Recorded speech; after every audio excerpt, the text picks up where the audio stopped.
नमस्कार मित्रांनो, मी सुनील रावणा SR talk या यूट्यूब चॅनलमध्ये आपले खूप खूप स्वागत करतो। आज आपण कोकणातील एका महत्त्वाच्या देवस्थानाचा इतिहास आणि माहिती जाणून घेणार आहोत। ते देवस्थान म्हणजे श्री क्षेत्र गणपतीपुळे। तर मित्रांनो, संपूर्ण माहितीसाठी हा व्हिडिओ शेवटपर्यंत बघा। नवीन असाल तर चॅनलला सबस्क्राईब करा, व्हिडिओला लाईक करा आणि शेअर करा। तर चला मित्रांनो, माहिती जाणून घेऊया। मुंबईपासून 375 किमी अंतरावर भारताच्या पश्चिम किनाऱ्यावर गणपतीपुळे हे स्वयंभू देवस्थान असून येथील श्री गणेशाला या देशाची पश्चिम द्वार देवता म्हणून ओळखले जाते। या गणेशाची स्थापना परशुरामाने केली असा प्राचीन ग्रंथात उल्लेख आढळतो। परशुराम हा महान गणेशोपासक होता। त्याने गणेशाची तपश्चर्या केली असता त्याला गणपती प्रसन्न झाला। परशुरामाने गणेशाकडून परशु मागून घेतला व त्या परशुने त्याने दुष्टांचा नाश केला।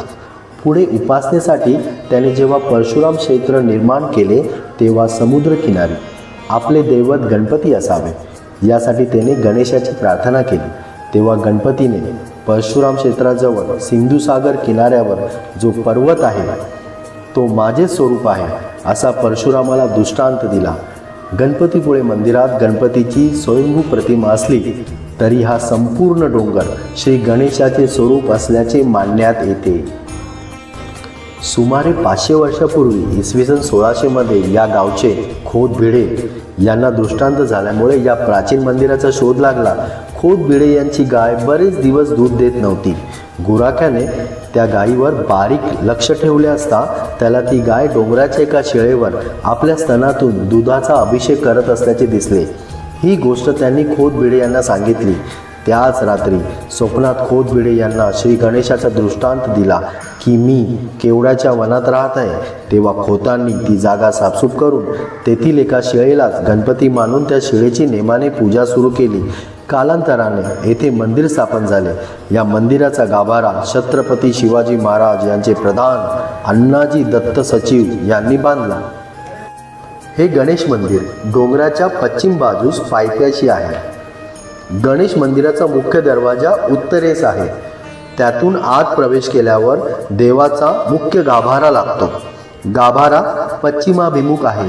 येथे फक्त सोवळे नेसलेल्या भाविकास प्रवेश दिला जातो।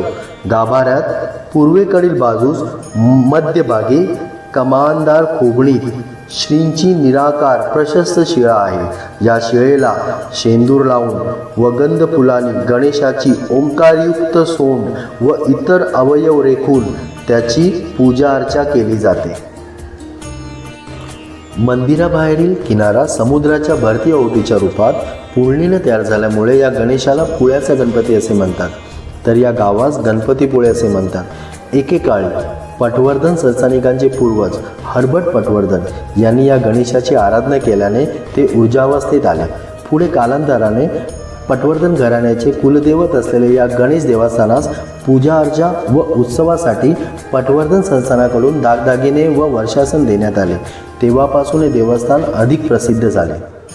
समुद्र किनाऱ्यावर वसलेले श्री गणेशाचे स्वयंभू स्थान मंदिरामागच्या टेकडीला श्री गणेशाचे रूप मानून तिच्याभोवती भाविक प्रदक्षिणा घालतात। मंदिराला डोंगराभोवती 1 किलोमीटर लांबीचा प्रदक्षिणेची दगडी वाट गोविंदपंत बुंदेले यांनी बांधून दिली आहे। येथे 21 प्रदक्षिणा घातल्यावर भक्तांची मनोकामना पूर्ण होते अशी भक्तांची श्रद्धा आहे। प्रदक्षिणेच्या वाटेवर शुंडास्थान असून येथे दगडामध्ये गणेशाची सोंड साकारली आहे। भाद्रपद शुद्ध 1 ते 5 या काळात येथे उत्सव साजरा केला जातो। या प्रसंगी गणेशाची छबिना पालखी निघते।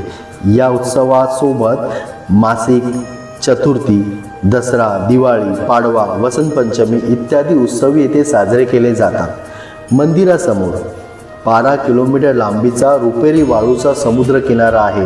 भरतीच्या वेळी मंदिराच्या पायथ्याला समुद्राचे पाणी स्पर्शून जाते। दरवर्षी फेब्रुवारी व नोव्हेंबर महिन्यात मावळतीच्या सूर्याची सोनेरी किरणे श्रींच्या मूर्तीवर पडतात। गणपतीपुळ्याप्रमाणेच गणेशगुळे हेही या जिल्ह्यातले गणेशाचे स्थान आहे। या दोन्ही ठिकाणी गणेश चतुर्थीस गणेश मूर्ती घरी बसवण्याची प्रथा नाही। येथून जवळच माळगुंड, जयगड अशी निसर्गरम्य पर्यटन स्थळे आहेत. गणपतीपुळे येथे महाराष्ट्र राज्य पर्यटन महामंडळाचे अतिशय सुंदर व सुसज्ज अशी विश्रांतीगृह बांधलेली आहेत. गणपतीपुळे हे क्षेत्र रत्नागिरीपासून 50 किमी, कोल्हापूरपासून 144 किलोमीटर, मुंबईपासून 375 किलोमीटर, पुण्याहून 331 किलोमीटर आणि बेळगावहून 299 किलोमीटर अंतरावर आहे. मुंबई गोवा महामार्गावर हातकंब्याच्या अलीकडे निवळी फाट्यापासून गणपतीपुळे तसेच पुढे माळगुंड व जयगडला जाता येते. निवास व्यवस्था. महाराष्ट्र पर्यटन विकास महामंडळाची निवास व्यवस्था येथे आहे आणि जवळचे रेल्वे स्थानक रत्नागिरी आहे. तर मित्रांनो, ही होती श्री क्षेत्र गणपतीपुळे देवस्थानाची माहिती. तर मित्रांनो, हा व्हिडिओ आवडला असेल तर व्हिडिओला लाईक करा, शेअर करा आणि चॅनलला सबस्क्राईब करा आणि असेच नवीन नवीन व्हिडिओच्या नोटिफिकेशनसाठी बेल आयकॉन प्रेस करा. धन्यवाद.